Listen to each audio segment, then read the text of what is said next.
state, he is unable to attend. However, these 3 states sent their representatives, but this is the picture. Either the Chief Minister or the Deputy Chief Minister or a Finance Minister represented all other states.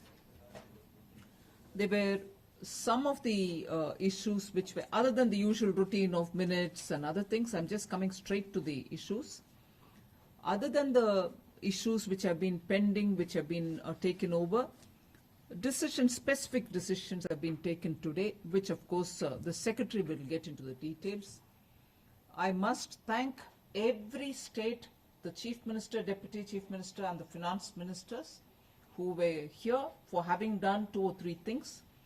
They were unanimous, of course, to thank Shri Arun Jaitley for having been a very important part of the Council. With his wisdom and timely interventions, he brought a certain kind of ease with which the Council participated in its activities. A copy of the resolution also will be given to you. Formally, the Ministry will get that ready to be handed over to Mr. Jaitley. Similarly, the Council today started by recalling the services of all other ministers who had participated till now, but who, because of various reasons, are no longer member of the GST Council as it stands today. And because of different positions have been changed or whatever. And it also expressed condolence on the demise of Uttarakhand's minister, Mr. Pant. And that was also laid on the table and a resolution was passed. So after doing the due and justified formalities, we got into talking and the details will be explained. I was quite happy that the environment was very conducive. Good, meaningful discussions happened. Absolutely to the point discussions. And across the board, there seemed to be a very solid understanding on the issues related to the GST. It was such a very heartening experience to be here. So I'll have Secretary get into the details a bit and I'll chip in wherever. Thank you, Madam. So in today's GST Council meeting, that was 35th GST Council meetings, several major decisions have been taken, and I will list out the major ones. One is the changes pertaining to laws, that in the GST law, what all changes that we have made. One of the major changes that we have made now for the ease of registration, GST registration.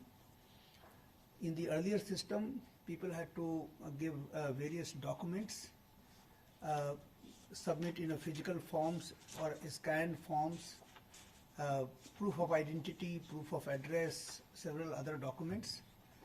Now what we have decided to use, the GST Council has decided to use Aadhaar, and by using Aadhaar, several advantages will occur to the business.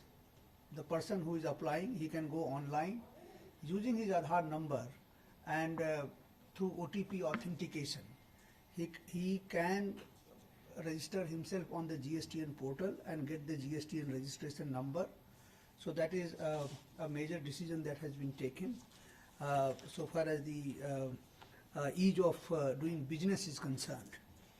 Now, GST Council has also taken, has approved several changes which were made during the last few months. For example, the GST registration limit threshold was raised from 20 lakhs to 40 lakhs.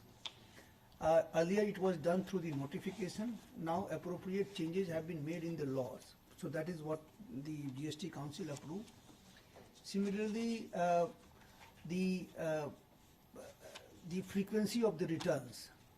The dealers, who were having turnover up to 5 crores, they will be filing quarterly returns, and above 5 crores, they will be filing monthly returns. So those things have been now built into the law. Similarly, the composition scheme for the service providers, the decision which was taken in the GST Council meetings a few months back, and which was done through a notification, now that has become, now that will be made part of the law. One more decision was taken to extend the tenure of the National Anti-Profiteering Body. The tenure was going to expire this year. Now the term has been extended by 2 more years. And also, in order to ensure that the whatever GST rate cuts are given by the GST Council, they are actually passed on to the consumers and no anti-profiteering takes place. The current provision was that only the penalty of 25,000 rupees will be imposed in addition to the profiteering amount. If the profiteering amount, so now the change that has been approved by the GST Council is that if the profiteered amount is not deposited within 30 days, then the penalty to the extent of 10% of the profiteer amount will be imposed on the company which has done the profiteering. So that is again a consumer-friendly decision, and which will ensure that the various GST rate cut reliefs which have been sanctioned by the GST councils are actually passed on to the consumers. So that is one decision has been taken. Then similarly, the decision to extend the date for the annual returns. The last date for filing the annual return was 30th of June 2019. Now, because we had received several representation from the trade and then business that they need some more time because this is the first time they will be filing the returns. So, considering their difficulty, GST Council has extended the date by 2 more months. So now the annual returns will be filed by 30th of August 2019. Similarly, yes, all the 3 forms. There are 3 forms: GSTR 9, GSTR 9A, and GSTR 9C. So there are 3 different types of forms for the 3 different categories of business. The businesses, small business, medium business, and the large business. So there are different forms. So for all the 3 forms, the extension is about till August. Till August. Then the GST has also approved the introduction of the new return system. As you are aware, today the people have to file GSTR 3B every month and also GSTR 1. So the 2 returns. So the GST Council had already taken a decision in principle to go for a single return every month for the bigger turnover taxpayers. So now, instead of having 2 returns every month, only a single return will have to be filed, and then the entire timeline and also the transition, that how this will get implemented. So the timeline is such that the new return system will become applicable from January 1st, 2020 fully. Before that, the GST Council has given a timeline saying that the which category of taxpayer will file this new return from which period. But from January 1st, 2020, everyone will file that single return, and that will also give a lot of that will be business business and trade friendly measure. Then also GST Council has approved electronic invoicing system, because electronic invoice system, so today the business has to file returns, also has to upload the details of returns, and thirdly, when the goods are being transported, that time the e-way bills are also e-way bills are to be generated. So effectively, these are the 3 different things which every business has to do. Now with this electronic invoice, which are prevalent, on which we were working for last several months, finally we proposed a system through which the invoice can be generated on a portal, and then that invoice itself can act like a e-way bill, and because it is going to be on the portal, the collection of your invoice can itself become a return. So that is the system. Which we know we will work on, and GST Council has given in principle approval for this electronic invoicing system. Now the GST Council has also approved e-ticketing for multiplexes, because in multiplexes the GST Council has approved that it will be mandatory for the multiplexes, the multi-screen cinema halls. They have to issue electronic tickets. This is again will be very, very convenient for the consumers, and also it will also ensure that the state government and then the central government get proper revenue. There were two proposals for promotion of electric vehicles. There was a proposal to bring the GST rate on sale of electric vehicles from the current 12% to 5%, and also the GST rate on the electric chargers, which will be used in the electric vehicles, from the current rate of 18% to 12%. Both these issues, and then there was third proposal where the leasing of electric vehicles, so reducing rate on that GST on the leasing of the electric vehicles. So all these three proposals have been sent to the Fitment Committee, and then the Fitment Committee will deliberate on this proposal and come back to the GST Council with their recommendations. Then the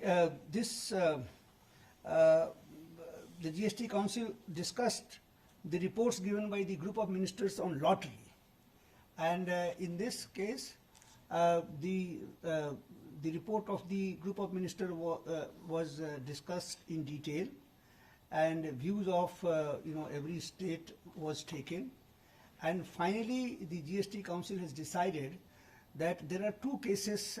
There is one case which has been decided by Kolkata High Court, and then there is one case which is pending in the Supreme Court. So before taking any decision, it was decided that to consult the Attorney General and then come back to the GST Council in the next meeting and then take an appropriate decision. So these are the broad decisions taken by the GST Council today. The AG, because the several questions have been raised in the Calcutta High Court judgment, and also in the petitions which is pending before the Supreme Court. So what we are going to discuss with the AG, that the issues which have been raised there, what is the the correct stand, and on those issues we will be consulting the AG, and then take the consider the matter in the next committee.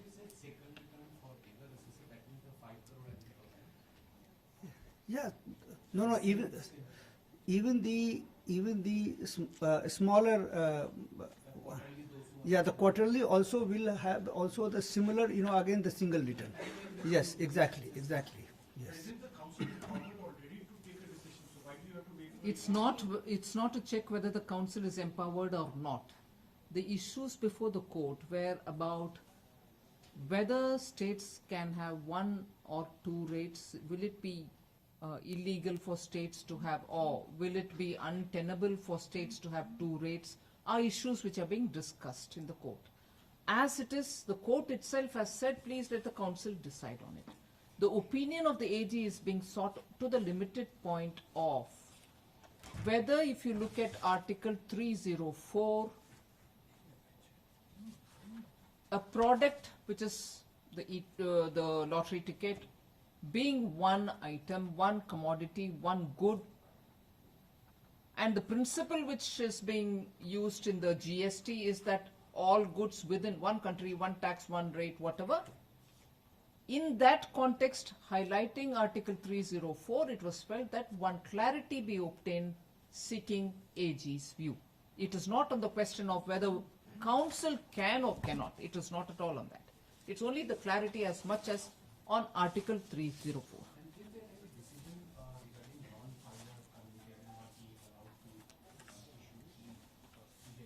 Yes, yes, I will clarify that. That date also has been extended by 2 more months. The blocking of e-way bill for not filing the return, that date also has been extended. Yeah, so that was, in fact, that date expired today, so that has been extended. Yes. Sir, the question on e-invoicing, you are saying that you will now introduce a new format of e-invoicing. What would be the parameters from when this will kick in formally? As you said, it's an in-principle approval right now. What will be the final details? Because it will impact everyone. Yes. So the details of the e-invoice system and also the phasing also has been discussed today. Again, in principle, approval has been given. We will share with you. Yes. Ma'am, one question. Ma'am, anything on the road forward as far as rate rationalization? Also, items to be included further and simplification. You have again taken major decisions today. Your tweet was very important in the morning, ma'am. So that gave a kind of an indication of how things are going to look up. If you could share your thoughts on that. There weren't any specific things on it, but once in the morning when I met with the finance ministers of the state for the pre-budget consultation, and now we have very clearly emphasized, and every state was on board on the fact that simplification is the route through which we should approach this whole thing, and to take it forward also, the objective should be towards simplification. So on that, everyone was very clear. Other than that, specific roadmaps were not relayed for anything in particular other than what has been in the agenda. Ma'am, the states in the first half of the day have raised certain concerns with respect to growth as well. This is going With to respect to have growth. And slowdown concerns in the economy as well. This is going to have the ripple effect on the GST collections as well. Was there any discussion with respect to that? No, in fact, we didn't spend much time on that. We were looking at those points in the agenda which were specifically about, those issues of e-way bill and extension of the dates, and also looking at the amendments in the law and so on. That is it. We'll soon announce. In fact, that is one of the things which one of the state mentioned, and others agreed to, that the GST meeting should happen reasonably frequently. I'm not using their words, these are my words. Madam, Sapna asked about rate reduction, more rationalization. Will you be working towards Simplification also, I suppose, is Is a obtained by rationalization. Right. Thank you. जो अभी 12 लोगों को जो finance ministry के लोगों को compulsory retirement दिया, जो लास्ट पोस्टिंग बताई थी उसमें बहुत सारे ऐसे थे जो जीएसटी फंक्शन से Well, I don't think there's a direct correlation to GST posting and the compulsory retirement. कुछ जीएसटी चोरी के लिए आपने No, but in that I want you to be absolutely clear. There's no direct correlation between my compulsory retirement decision and this. There was one reference about faking of bills, under invoicing, yes. and so on. Yes, so in fact, we had a presentation on this menace of fake invoices and bogus billing, and that presentation also has been shared with the states, and that also has a specific, the line of action. That action also has been approved by GST Council in principle. That does not require any law change at this point of time. It is issue of an enforcement, because in GST Council we discussed several measures. The enforcement measures, we also review that how we are doing, what more we should be doing, and if any changes in law are required. So in this particular case, this issue of fake invoice and bogus billing was, there was a presentation there, and the presentation has been shared with all these states, and we will take action as per that. I'll request the Revenue Secretary to be around to answer. I have to rush. So excuse me. Thank you. I'll join you. Welcome.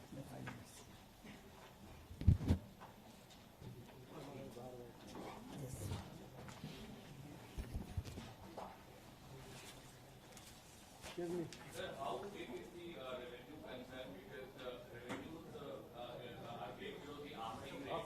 And also, sir, on e-vehicles, when you reduce the taxation from 12 to 5%, those matter as the revenue committee. But any calculation on what would be the revenue loss arising out of this? See, at this point of time, we are not having a significant manufacturing of electronic vehicles. But so far as the government is concerned, government wants to promote the manufacturing of electric vehicles, and that is why the government, came to GST Council for the with the proposal of reduction of rates from 12 to 5%. The details have to be worked out in the fitment committee, and then it will come back to the GST Council for final decision. The revenue implications, because today there are not much manufacturing of electric vehicles, so therefore that question is not very, very material at this point of time. So what are the specific points discussed for curbing fake invoices? You said there was a presentation. See, so far the fake invoices are concerned, that is where, first of all, the how this problem was discussed. What are the various methods through which the people are generating invoices, and circular trading, those issues were discussed, and how to strengthen the enforcement measures, in the sense that raising the red flag alerts. How do you, using the data from income tax department, using the data from the customs department, using the data inside what is available in the GSTN. So today in the digital world,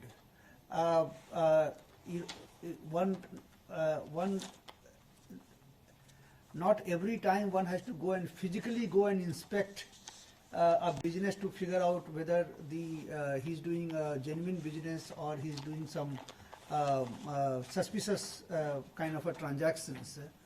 Through the electronic means, through what we call is economic or electronic triangulation. He's filing income tax return, he's filing in customs or export, he's filing shipping bills, and also he's filing GST return. If you figure out that his nature of transactions are not commensurate with the kind of activity he's showing to one department and other. For example, if supposing somebody has shown turnover of 100 crores in GST, but in income tax, he has shown gross taxable income of only maybe few lakhs, and either he has not paid any income tax, or he has not filed tax return. So this is something where some red flags could be generated.